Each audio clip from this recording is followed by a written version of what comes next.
So there's a few things that I don't do as a married woman. Number one, I do not cook for my husband. I only cook for my children. My husband will be making his own breakfast, lunch, and dinner. Number two, I do not help him pay any bills. So if he is short on the rent, on utilities, or anything like that, it is not my problem. I will not be helping him out.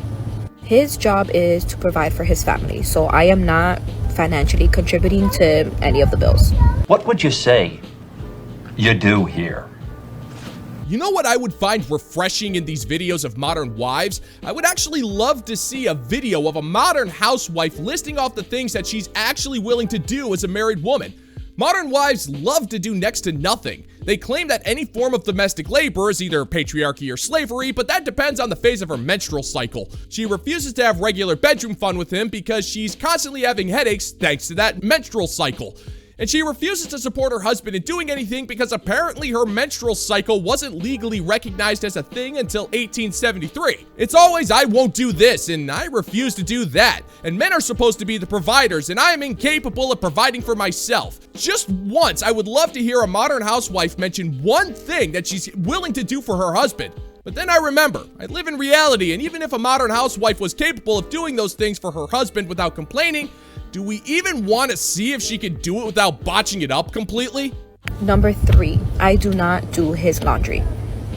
I have my own laundry and my children's laundry to do, so he could do his own. I won't help him put it away. I won't help him fold anything. That's his responsibility.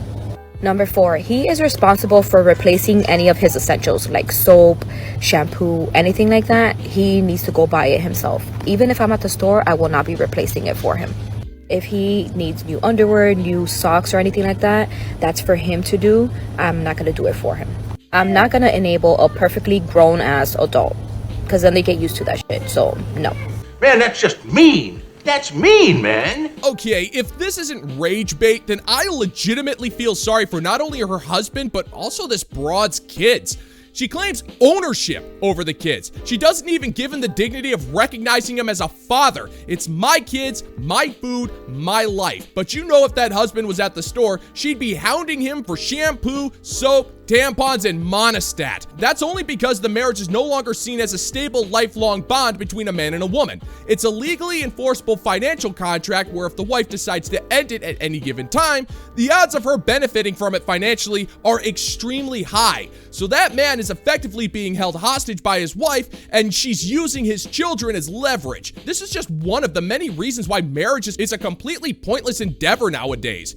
And if I had the choice between getting married to this broad and being forced to live in Siberia for the rest of my life, then I better learn me some Russian and build me an igloo, because the solitude in a frozen, desolate wasteland is still a hell of a lot more satisfying than dealing with a woman whose life must be an unendurable hellscape of excruciating sadness. Savage things to say to a guy when you want to flirt and get under his skin at the same time. If you want to be unforgettable, I got you. This is gonna leave him thinking about you because you're flirting, but you're doing it in kind of like a slightly mean but funny way, and not a lot of people really know how to nail this. I'm known for this in my friend group, and I'm gonna help you guys out. These really need to be used in proper scenarios. It's funny if there's like a little bit of irony mixed in. So for example, number one, use this on some guy who's like very athletic looking or looks like he gives a shit basically about like being athletic, like some sort of compliment that he's probably getting on a regular basis. You're just gonna look at him and say, you look like a big pickleball guy. He's not gonna know how to take this. He's gonna wonder if you're calling him athletic, if it's a compliment, if you're calling him basic, because I feel like every other guy's like dating app right now is like, if someone to play pickleball with me, like it's just so basic right now and everyone does it. So it's kind of a mixed bag, like what are you really saying? And that's the point. That's why it's funny. Really? You're not funny. I hate to break it to you, sister, but that doesn't make you sound funny, flirty, or even ironic. It makes you sound stuck up, mean-spirited, and incredibly uninteresting. So in other words, it makes you look like yourself. Now, you nonchalantly just say that this man you'll never meet is into pickleball. He's not gonna think you're being flirty. He's gonna be thinking that you're an idiot at best. Now, I'm no genius, but I personally take the existence of pickleball on hearsay. But if I were this guy, regardless of my preference for what I can only assume is the sport of dukes, I would just look at her and say, well, you look like you're really into pickling. Then I'll just walk away and go find a nice burrito for lunch. And I'm willing to bet that if this guy were to say something like that, she would be begging to join him for some burritos and pickleball, because it only works when men do it, sweetheart, and you're way out of your league. 2 is meant to be used on someone that you think is a player, but that you don't want to view you that way, like he views every other girl. So you're gonna just look at him and say, this is gonna be hard for you. This is like after you've been talking for a little while, flirting for a couple hours, and he's gonna be like, what's gonna be hard for me? And then you're gonna look back at him, eye contact, obviously, and you're gonna say, not getting what you want. You have to not give him what he wants after this, though. Like, you have to be hard to get. Not play hard to get, but be hard to get. Great plan. Thank you. He likes your plan, Chief. I'm gonna level with you, gentlemen and gents. One thing I've legit wondered about this stuff is whether or not these women have actually tried these so-called strategies to see if they actually work. I don't know. Something tells me she's never actually said anything like that to a guy before. Let's go ahead and break this down for a second. She's obviously going to be going after the best men to talk and flirt. I mean, that's a given. But she's clearly up there in age, and she has to try a minimum of twice as hard to be appealing to the types of men that she wants. Even if she's able to say something like that to a top-tier man with a straight face, there is no way she's going to be taken seriously. If she's being hard to get, then he'll just write her off and move on to the next woman who wants him. Because believe you me, sister, those are the types of men who always have options, and those options will always be better than you. These are the types of men who don't have to work to get women, especially those who aren't even worth a quarter of the effort that you're expecting. Then again, that's kind of a given. This one can only be used on someone that's tall or like kind of tall. So 6 feet and above, this one's for you. If you're 6 feet and above, you pretty much always meet people's like height requirements. A lot of girls who have height requirements, like you're pretty much already meeting the mark there. So you're probably walking around feeling pretty damn good about your height. But we are here to humble you. And obviously if someone's short, this would just come off as rude. We're not trying to be rude, we're trying to be playful. So that's why he's got to be like at least 6 feet. So you're just gonna look at him and say, I remember you being a little taller. And he's gonna be like, what? Like, I'm 6'2". What do you mean you remember me being taller? Like, I am tall. And you're just gonna be like, yeah, I guess, like, and just leave it there. That's it for my first 3. You guys know that I have more, obviously. So follow me for more videos like this, and like this one if you guys want a part 2. Not very funny, just plain mean. Oh, so you remember me being taller, huh? Well, I remember your skin being less wrinkled. I remember you having fewer tattoos. And I remember your chest being less saggy. And those are just a few of the comments I came up with just off the top of my head. There's no limit to these. And I'm sure there's plenty more in the comments section down below. But I'm not being rude. I'm just being playful by humbling you a little bit. See how that works? You're not being fun or flirty at all. You're just hurling insults and pretending to be cute. But that's impossible. You act like an entitled brat who's been used up more times than a complimentary towel at a 4th-rate gym. And the stench is just about on par as well. There's no way any of these comments will give you a flirtatious upper hand in any capacity. And that's because you're not funny, you're not clever, and you have virtually nothing to offer any man. But hey, if you want to spend the rest of your life alone, then go for it. I figure you're doing humanity a favor by keeping yourself out of the gene pool. How's that for humbling? That's funny because it's so true. If your boyfriend says things like, don't wear that, don't post that, you're not allowed to drink, you're not allowed to go out, you're not allowed to say these things to my friends, you're not allowed to do your makeup like that, I don't like girls who do the makeup like that, I don't like girls with tattoos, I don't like girls who have body piercing, whatever, just break up with him because he's in love with those girls and you're gonna be ugly and miserable and then he'll cheat on you. So just break up with him. See you later! If you're in a serious relationship where all you're doing is dressing up like an Avenue stroller and heading out to clubs for girls' nights of drunken debauchery while you cake on pounds of makeup and openly disrespect your boyfriend to his friends, then you're the insecure one, not him. Take a look at it from a person who actually has a standard amount of intelligence. I know it'll be difficult for you, but try your best. When you go out dressed like that, you're looking for attention from multiple people, especially men. Those guys are going to be buying you drinks, they're going to flirt with you and try to grind up on you on the dance floor.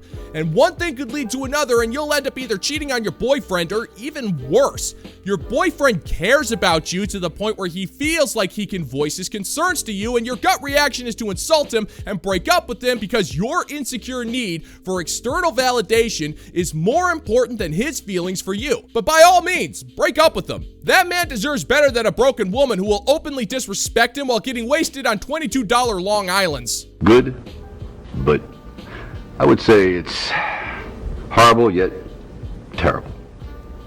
Ugly yet disgusting. You suck. Just how to know if a boy finds you attractive. If he shows you these signs, he literally thinks you're drop dead gorgeous. If you catch him staring at you, he literally just can't get enough of your beauty. If he's with all his friends and you walk by and they all look at you, well, he's talking about you. And obviously, it's a good thing. The boys rarely do this unless they're really into you. But if he compliments you, girlie's kind of making it obvious. Obviously, he thinks you're attractive. Gentlemen, what brings me to my next point. Don't smoke crack. Well, hello there, Ethel. Hey, wait a second. You're not Ethel, but you have the same stimulant-addicted mind, your pupils are virtually non-existent, and you're still spewing out the same gibberish as her. Oh my god, gentlemen and gents, I think I might be onto something here. I think I might have accidentally found a portal to an alternate dimension where the primary inhabitants are just carbon copies of Ethel. Have I discovered the portal to hell? Because I can't think of another dimension so hellish as the one where millions of Ethels are free to roam the earth without any form of wrangling. I mean, she's even acting like she's an expert when it comes to men. If a man smiles at you and gives you compliments, it means he likes you, which is actually kind of unsurprising for the Ethel dimension, because I'm just assuming the men in this particular realm of hell probably either ignore these kinds of broads or are direct with their less than flattering assessments of these Ethel clones. Such treatment must be so commonplace that a compliment is rare, so they have no idea that if a man compliments them, that they like her on some level. It's the only logical explanation I can come up with under the circumstances. If he smiles at you or makes eye contact constantly, smiling is like a low-key way of saying I'm into you, especially the eye contact. If he holds the eye contact, really you're in. If you ever see him do a double take, remember what you're wearing that day because it obviously caught his attention. When a boy really likes you, he'll kind of make it obvious. You think they're being really sleek, but they're really not. Trust me, girly, if he's into you, you'll know. And if he's not, bye-bye. Mwah, love you all, bye. Okay, God! Let me have it! You know what? I've got a theory. I think that any man who gives an Ethel demon any form of eye contact is going to run the risk of having his soul forcibly removed from his body. Just look at those eyes. I don't think I'd be willing to risk it, gentlemen and gents, but if I find myself stuck in the Ethel dimension, then I'm fairly sure I'm going to pretend to be a blind man, and I'm going to do everything I can to avoid these demons. It's the only way to be sure that I keep my sanity and dignity intact while roaming around in that hellscape and not losing my soul. But the good news is that these Ethel demons are probably going to be too tweaked out on their minds on caffeine and ADHD medications to be able to notice me anyways. So a stealth approach, should I find myself in the Ethel dimension, shouldn't be as hard as I anticipate. The only drawback is I'm fairly certain that Ethel demons pull some kind of chemical sustenance from their makeup, so food might be an issue. But hey, at least I'll get to keep my soul. I'll have that going for me, which is pretty nice.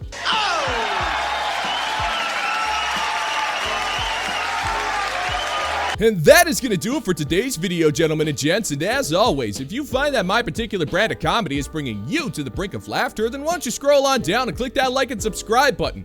Ring the notification bell, maybe leave a couple of comments, and be sure to share this video so we can give the good old-fashioned middle finger to the YouTube algorithm. Thank you so much for checking out the new video, guys, and until next time, peace out, homies.